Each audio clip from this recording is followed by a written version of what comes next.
morning and welcome to an all-new Eye of the Tiger. I'm Cam Madrano. And I'm Jaden Miller. Key Club is hosting a UNICEF fundraiser in classrooms on campus.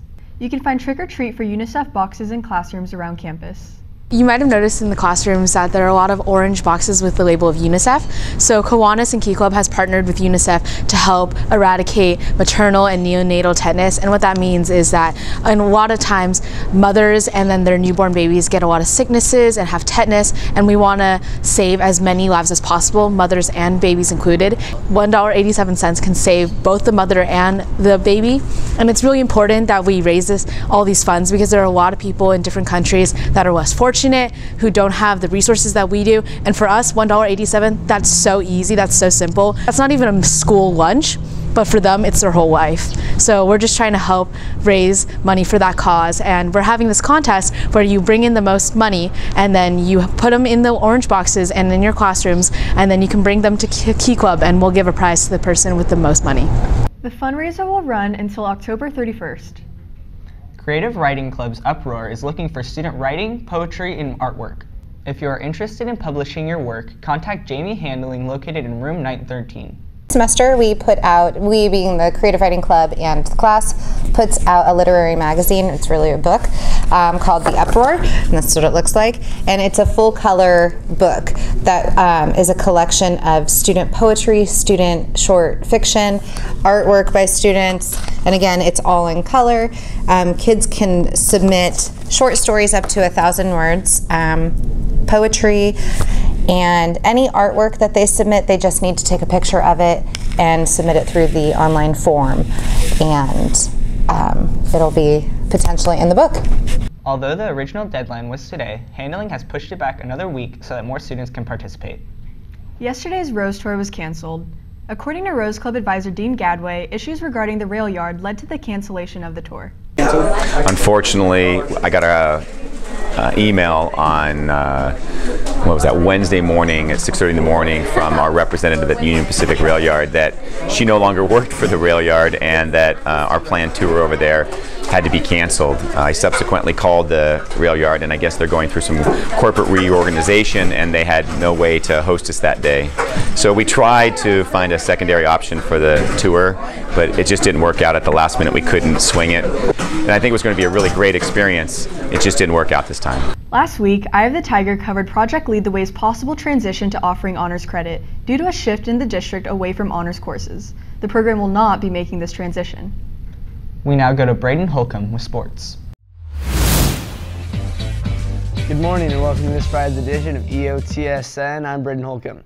Earlier this year, the girls basketball program was left without a varsity head coach, and recently the program hired Allan Darte to fill in the spot. Here's Dylan Rose with more. Coach Darte's long history in the area prompted him to take advantage of the open coaching position at Roseville High School.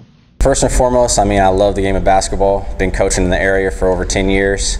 I've got a son who's a senior here, and I've got a daughter who's in 8th grade at Cooley who's on her way here. So for me, it's all about getting involved with your community, and if you have a gift, you should share it. Darte plans to uphold the Tigers' successful history along with developing athletes with quality life skills. My personal goal is just to create a culture of winning here, and I don't mean just winning on the basketball court, I mean winning in life. I'm really big on character. My attitude of gratitude is really my claim to fame. That's my motto. I want to make sure that the girls are, really focused on being great characters both on and off the court. Returning varsity player sophomore Alyssa Sandel believes that although there are changes this season, the team is off to a good start. He's different, he's coming with a whole different plan, and I like it. The chemistry's pretty good. He's funny. He's trying to get to know us. He works out with us, so that brings us closer together. Senior Maddie Law has high hopes for the upcoming season and knows the team will have to push themselves to offset the coaching change.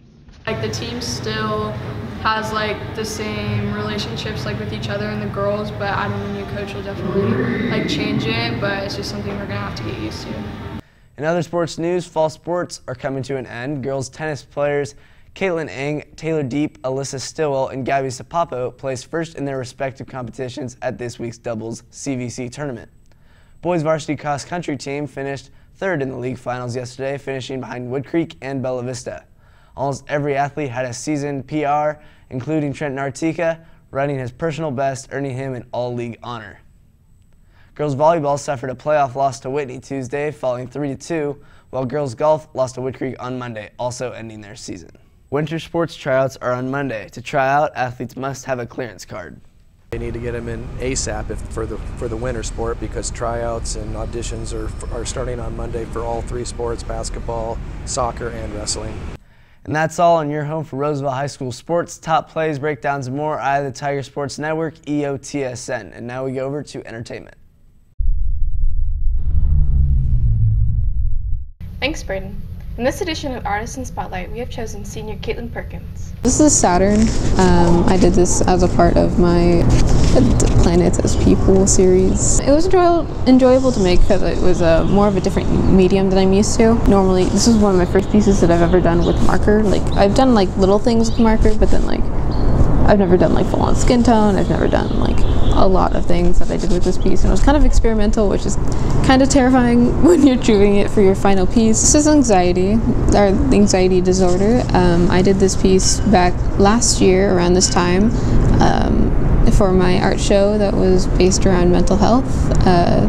It was really a show to advocate and let people become more aware about these disorders. What did you want to express through this painting? I really wanted to express have a visual representation of what it feels like to go and to have like an anxiety attack or like a panic attack through just like the vivid colors, the messy hair. Like, I just wanted to really show what it feels like.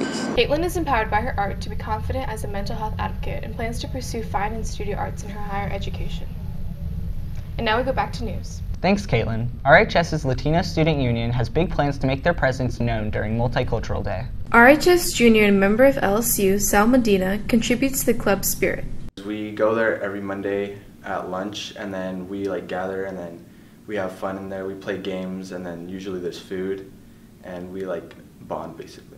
So right now we're working on the altar for Day of the Dead for the multicultural event, and I'm also going to be part of the fashion show. Junior and president of LSU, Minoray Medina Gutierrez, looks forward to the celebration of Latinx culture and the positivity it will instill.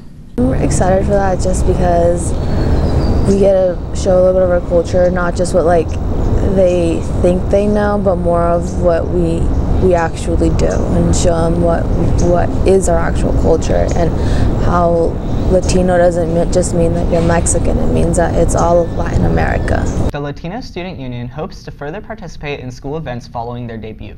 And that's it for us today on Eye of the Tiger. And remember to check out next Monday's print edition of Eye of the Tiger. See you next time.